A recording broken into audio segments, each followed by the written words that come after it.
Olá família, como vocês estão? Nós estamos aqui para o sexto vídeo dessa série do nosso tema ministerial anual, que é Seguindo os Passos dos Reformadores na Centralidade da Fé Cristã. Para hoje trabalhar com a quinta pergunta do Catecismo de Heidelberg, que é o que estamos analisando neste ano de 2017. A pergunta de hoje, ou a pergunta deste vídeo, está em conexão com a resposta do anterior, que é: amarás o Senhor teu Deus sobre todas as coisas e o teu próximo como a ti mesmo. Hoje a quinta pergunta do catecismo é: podes cumprir tudo isso perfeitamente? Ou seja, podes amar Deus sobre todas as coisas e o teu próximo como a ti mesmo perfeitamente? E a resposta dada pelo texto de Heidelberg é não. E não por duas razões. Primeiro, porque por natureza eu estou inclinado a aborrecer a Deus e, consecutivamente, eu também estou inclinado a aborrecer, a não ser o melhor possível para com o meu próximo. Um olhar nos versículos que estão elencados como fundamentação dessa resposta, a gente pode principiar partindo de uma ideia de que nós não somos justos por nós mesmos, pois todos temos pecado. Paulo, em Romanos 3,10, citando o Salmo 14, os versículos de 1 a 3 e os 53 também, os versículos de 1 a 3, ele vai trabalhar com essa ideia de que todos pecaram e assim não há no homem, ou um homem que em si, exceto a Cristo, tenha a justiça nele mesmo. Paulo vai usar esses dois salmos para fundamentar essa sua ideia de que não há um só justo, não há um justo sequer nessa existência humana. A base para a qual se trabalha, a base com a qual se mede a justiça, não são as boas obras, não é aqui o elemento horizontal, não é a minha comparação com o meu outro irmão, não é a minha comparação com o meu próximo, para saber que ele é mau e que eu sou justo. A fundamentação para definir se alguém é justo ou não é comparar esse indivíduo com a perfeição de Deus, é vertical esse elemento de comparação. De maneira que, quando nos comparamos com Deus, quando comparamos os herdeiros do primeiro Adão com o segundo Adão, logo entendemos que todos somos imperfeitos e não há entre os homens um justo que possa ser assim designado quando se estabelece a comparação homem-Deus. O cumprimento das leis, o fazer tudo direitinho, sejam das leis internas, das leis morais, sejam das leis sociais, das leis religiosas, a prática das obras boas em cumprimento dessas leis, isso não nos leva a ter a mesma perfeição que Deus. Assim, nada que façamos do cumprimento da lei, das nossas boas obras, elas podem nos justificar. De maneira que assim toda a humanidade, todos nós temos pecados e estamos privados da glória de Deus. Entendamos aqui glória como presença de Deus, entendamos aqui glória como manifestação de Deus aos homens, seja em material, no Primeiro Testamento, ou seja a glória encarnada do Segundo Testamento, Jesus Cristo, ou a glória que é vista através das nossas vidas, Cristo sendo visto através de nós, segundo o pensamento paulino. De maneira que o homem, em sua própria justiça, ela é caída, ela é pecaminosa, de maneira que ela não pode experimentar per si e nem refletir a outros a glória de Deus. Há um domínio da lei do pecado. Por mais que muitas pessoas tentem abstrair essa verdade dos centros das doutrinas que forjam o cristianismo contemporâneo, não temos muito para onde ir. É inquestionável, é inequívoco que há um domínio da lei do pecado. Eu penso uma coisa, desejo uma coisa, e isso é parte do meu princípio interno, dos meus valores morais, ou até mesmo a ação de uma mente renovada que eu tenho, mas eu ainda estou debaixo de uma lei, de um pecado que é o domínio da carne. O homem natural, este rende-se na cruz. O velho Adão rende-se na cruz, mas deixa a semente da carne, deixa a natureza carnal neste indivíduo. E por mais que ele nasça de novo, por mais que ele se torne uma nova criatura em Cristo Jesus, ele passa a ter agora dois elementos que batalham dentro de si: o seu homem espiritual e o seu homem carnal.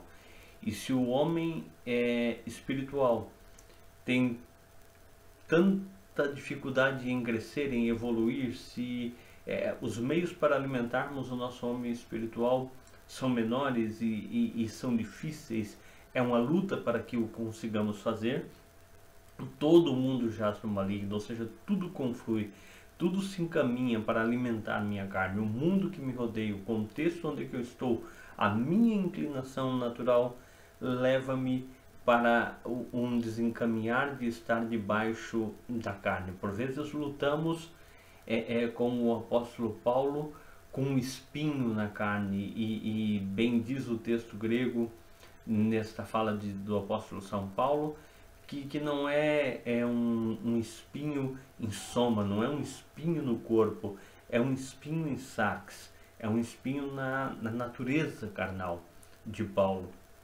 E nós temos os espinhos que de contínuo levamos conosco, que o bem que queremos não praticamos, mas o mal que não queremos já vem no pacote.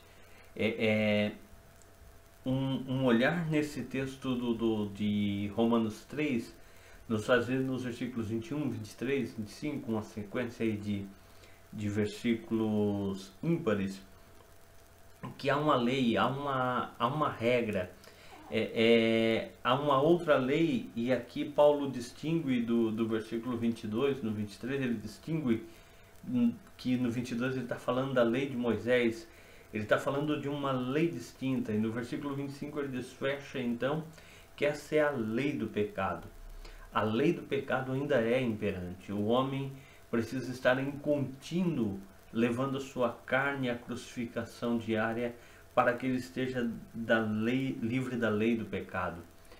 Porque estáis debaixo da graça, diz Paulo, e não debaixo da lei, considerai-vos mortos ao pecado e vivo para Deus. É uma morte diária, é uma entrega diária na cruz que o homem tem que experimentar.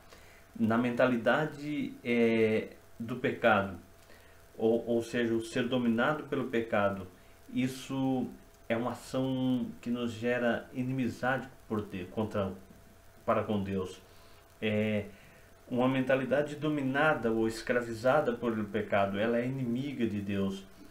Ela não nos deixa submeter-se à lei de Deus. Aí é quando então o homem busca o cumprimento de eu sou bonzinho, eu cumpro as leis morais, ou eu sou um bom cidadão, eu cumpro as leis sociais, ou eu sou um bom religioso, eu cumpro os códigos e mandamentos do Primeiro Testamento, ou as regras dogmáticas de minha instituição eclesiástica, quando na verdade a batalha aqui vai para além dessas boas coisas. É uma batalha da lei do pecado contra a lei da liberdade em Cristo Jesus, ou seja, a graça libertadora atuando na mão contrária da lei do pecado que rege por natureza a vida do indivíduo. É um confronto na mente que se estabelece aqui da liberdade no Senhor contra a lei do pecado. Todos nós vivíamos assim, todos nós éramos assim, sem a graça salvadora de Jesus Cristo. Isso nos levava, isso nos colocava a humanidade em linha direta para com a ira de Deus, que quando a longanimidade de Deus chegava a um ponto limite, então vinham os juízos sobre a humanidade, fosse por um dilúvio, fosse sobre saraivas de fogo em Sodoma e Gomorra, a terra abrindo-se a engolir pessoas do povo de Israel, ou levar uma nação ao cativeiro por deixar de guardar os anos sabáticos. Enfim, quando a longanimidade de Deus se esgotava, a manifestação do juízo de Deus ocorria sobre o indivíduo. De maneira que, quando nós vivíamos assim, quando nós estávamos encaminhados assim, quando o homem está fora da cruz, Tito no capítulo 3, o versículo 3 vai ser bem claro em dizer que assim éramos nós e assim é o homem sem Jesus. Vivemos de maneira nécia, vive de maneira desobediente, ou seja, não se rende ao senhorio de Jesus Cristo, e os filhos dessa sociedade líquida, dessa sociedade moderna, desse mundo dos dias atuais, diz: não, esta é a minha liberdade, eu tenho a liberdade de fazer o que quero, quando na verdade não entende que estão sendo nada mais, nada menos do que escravos de suas paixões, escravos de seus prazeres, e assim vivem desgarrado, vivem sempre à busca de algo que os complete, porque são na verdade escravos de paixões e prazeres que são já por sua vez escravos de uma sociedade que é regida por uma mentalidade de um cosmos, de um mundo que jaz sobre a mentalidade de nosso inimigo. Somente na cruz é que nós temos o reencaminhamento dos nossos prazeres e paixões. Somente na cruz nós encontramos a salvação em Jesus Cristo e nos tornamos ovelhas do bom pastor, e nos tornamos ovelhas do redil do Senhor, e foi Ele e não nós que nos fez ovelhas do seu pasto. Ou seja, na sua escolha, na sua eleição, o Senhor nos traz para si e deixamos de viver desgarrados, e estamos agora então debaixo da graça salvadora de Jesus Cristo. Assim, todos nós temos todos os dias uma grande batalha para lutar. Aqueles que dizem que não são pecadores, aqueles que dizem que não têm pecados, o apóstolo São João, em sua primeira epístola, vai dizer muito diretamente: nós nos enganamos a nós mesmos se dissermos que não temos pecado. João trabalha de uma forma muito direta, dizendo que há pessoas, há propostas, há ideias, há teologias, há concepções que na verdade são enganosas. Quando o homem diz: não, eu não sou um pecador. Sim, eu ainda sou um pecador. Eu ainda estou no corpo do pecado, não obstante a graça redentora de Jesus Cristo, que me faz sim filho, que me faz sim salvo, que me faz sim ovelha, que me faz sim participante do corpo. Eu ainda estou no corpo do pecado, eu ainda, se não estiver continuamente alimentando meu espírito, e sou sujeito à lei do pecado. E se assim procedermos, dizer não tenho, não sou. A Bíblia diz, na sequência desse versículo joanino, que nós não temos a verdade. Ou seja, há que se lembrar que no contexto do vocabulário joanino, quando ele trabalha com uma leteia, ele está, verdade, a palavra grega para verdade, ele está trabalhando com dois elementos fundamentais, com duas coisas. A verdade é Cristo no contexto de João, e a palavra de Deus é a verdade. Ou seja, quando João diz: e nós não temos a verdade se não temos o pecado, ele está te dizendo que você ainda não conhece, não se deixa trabalhar pela palavra, e em autenticidade você ainda não está debaixo do perfeito sacrifício de Jesus Cristo. Você ainda não tem essa consciência real da confrontação entre você e Cristo. Nos versículos 8, o versículo 8, que na verdade é fruto do versículo 7 desse capítulo 4 da primeira epístola de João, ele diz assim: se nós dissermos que não temos, pecado, e não que não tínhamos pecado, a expressão não é no passado. João não está dizendo assim: se nós dissermos que não tínhamos pecados. Não, João está dizendo: se nós dissermos que não temos pecados. Nós vamos trabalhar enganando-nos e não sendo participantes da verdade. Nós não temos culpa pessoal.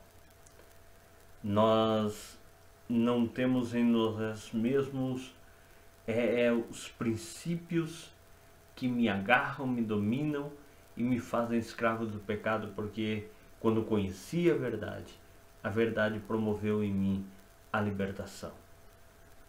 Não somos nem dos que vão para um extremo dizendo agora somos plenamente livres, não mais estamos debaixo de ações que geram pecado, ou que não geramos mais pecado. Nem somos daqueles que dizem não, dentro de mim tem uma coisa boa que é aprisionada por um corpo que é mau.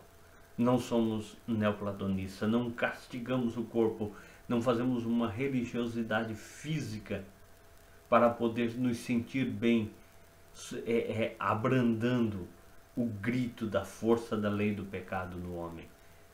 Nós vencemos o pecado pela graça redentora do Calvário, pelo sangue de nosso Senhor Jesus Cristo, pelo seu sacrifício perfeito, por sua ressurreição que subjugou todos ao seu nome, na terra, nos céus e embaixo da terra.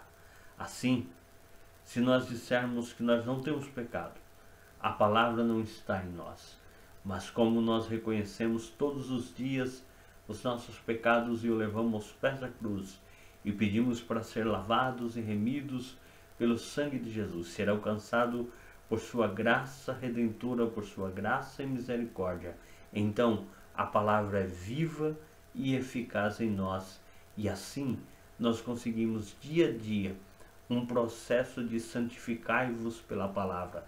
A verdade da palavra nos leva a nos tornar cada dia mais elemento de semelhança, discípulo parecido com o seu mestre, e assim, pouco a pouco, vamos nos encaminhando para poder amar a Deus sobre todas as coisas e o nosso próximo como a nós mesmos.